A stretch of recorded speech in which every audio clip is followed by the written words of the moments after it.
Hey everybody, how's it going? CryptoChaperone here, Tuesday, October 3rd, 2017.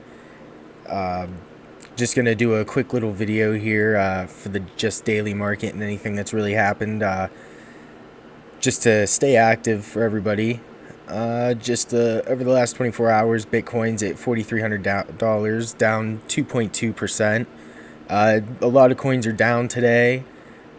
Pretty much any coin that you're gonna hold that you probably picked up that had any positive value or any positive meaning to it is gonna be down at this point. So you always remember not to sell at a low, even if it feels real enticing. You might have put $10,000 into something and it might only be worth $4,000 right now. Still don't sell it. It's gonna go back up. Don't worry. You're gonna be the person that just gives these coins away to somebody if you sell them at a low. So pretty much the actual better option would be to buy the coins that have the biggest negatives, as long as there's nothing going on really with the coins that would put them into a negative, like possibly they had like a hack or something, or a developer left the team, or just nothing's going on. So if something like that's going on, you might be weary about investing in it. But if there's nothing really wrong and it's just a point in the market where all the markets are down, there's no reason why you shouldn't invest in something like that, because it's most definitely going to recover, especially when cryptos are so volatile that there's a pretty big chance that it will probably get pumped.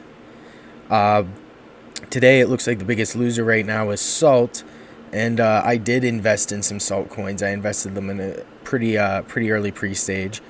So I mean, I don't think I'll ever lose, but they're at 522 now. I see a lot of people that think these are going to go extremely high and go crazy into like the hundreds and all that, and it's possible, maybe someday, but I think the market's going to level out maybe around like $10, $12 in the near future.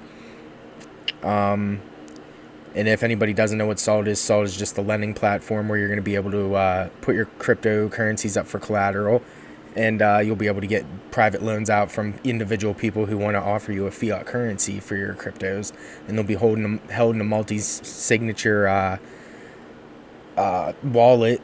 And as you pay off your debt to the person, the cryptos will be released to you after you're paid off. And if you don't pay off your debt, the cryptos will be released to the person who gave you the money, the lender, and that's how they'll make their money back. So, I mean, it's definitely a company that I have an interest in using if it does take off, because I don't see why anyone wouldn't want to just take out a little bit of a loan on their cryptos so you don't have to really lose them. But that's just a little thing about there. I'm not really too sure what any of these other companies are. I haven't really looked into what Cardano is or anything. Walton, obviously, it's been going up a lot recently, so it's going to have a little bit of a pullback. It's still extremely high. It's been going up all week. I remember I saw it at like $1.70, and I was like, I might buy into it at one point, and then it kept going up, and I saw it at like $3.70, and I'm like, I don't think it's going to go up anymore. I don't know if I want to buy into it, because you never know when these coins are going to peak and go down.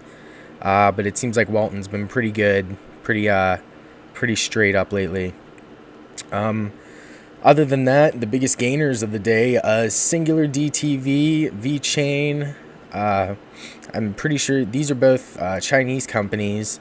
Singular DTV is just a Chinese company that it's a Chinese cable or direct TV, I guess. And VeChain is just a company in Singapore that's apparently trying to just put, I think, everything on a blockchain.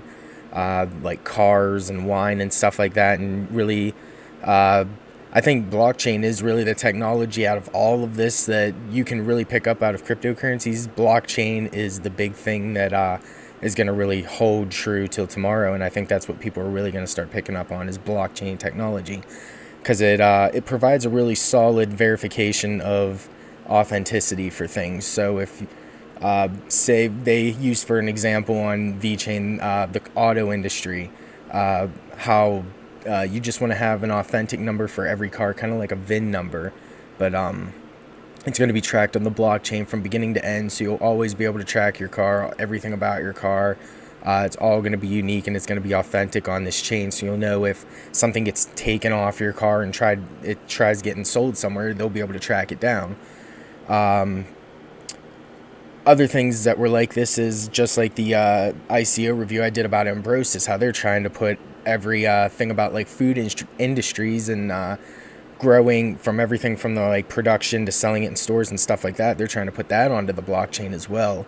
That's since I've worked in the food industry, like making things and manufacturing, I know how bad the food industry actually is and what you're actually buying in these big solid names that like Betty Crocker and stuff like that, and you think it's going to be quality because you pay for the name, and it's really not. And I'm pretty sure a lot of people would be surprised of the quality of ingredients that is actually used in their food that they're paying a lot of money for. And it's going to be able to help track things like organics and what's the pesticides and all that is used to grow your products. And that's just another way that I think blockchain is going to really take over, is just to really help solidify verification for things and authenticity. For the most part, that's pretty much, I think, all that's really going on in the markets today. I also saw a thing that said there was a company that sells a miner, actually the company Bitmain that sells the miner, they're actually making their miner only available if you buy it with Bcash. So that may be an opportunity. I'm not sure why. It may be because Coinbase is going to be releasing their Bcash in the upcoming months, and I'm sure you're going to see another Bcash pump, probably higher than this. So they probably want to take advantage of that and get as many of this as they can and dump them on the pump, or maybe they have a different idea for what Bcash is. But at least now Roger Ver can say that Bcash is actually being used for an actual item, and people are using it now. So that's a really solid, maybe that's the only reason they're actually doing it, to give a little bit of backing on those. So I mean, 400, I don't really see anything behind this coin that's going to make it go up other than just people trying to buy in to a pump and speculation and everything that might be going on. It's not going to be the Bitcoin. It's not going to grow into anything. And just like Bitcoin Gold that's coming out, that's not going to grow into anything. You know, the ultimate true Bitcoin at the end is going to be Bitcoin, or whoever carries the real Bitcoin name is going to be the true holder at the end of it, and is going to be the king of the hill of all the cryptocurrencies. I think at the end, all of them could possibly collapse because, you know, it's blockchain technology and it would be a currency on blockchain.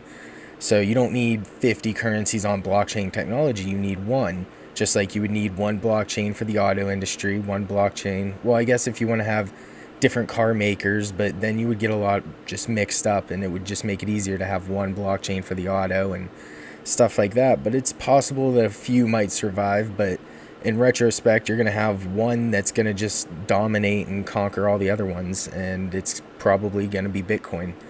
So I can assume at the beginning of 2018 that there's probably going to be more money definitely coming into Bitcoin, or the whole market in general. Yesterday, this was actually about $148 billion. And overnight it went down to, I woke up, it was about 141 billion. So that's about $7 billion that was taken out overnight. And it seems like it's recovered now about 4 billion. But you notice at night all the money was taken out, and all these Chinese companies are the companies that are pumping. So usually when it is the nighttime around the New York hours and stuff like that, that's when the Asian exchanges are in full swing, so they're really taking advantage of it. And they probably had, I wouldn't say it was completely coordinated, but I'm sure some people had an idea of where they wanted to put their money to hold value or gain value over in that area. So I'm sure they had somewhat of an idea of what was going to happen here. But all you can really do at a time like this is just hold on to your coins and be ready to go back up to where it was a couple days ago and beyond that. So just make sure you don't sell your coins. If you do, sell small bits of them, if you're really planning to invest in another coin. that you have high hopes on. I wouldn't just sell my coins for Bitcoin because my coin dropped ever if you're in a down point. So that's what I'm going to leave you with today, guys. All I can say now is at the end of this, go watch someone else's video and gain as much information as you possibly can on all the news and markets and everything that's going on. So thanks. Bye.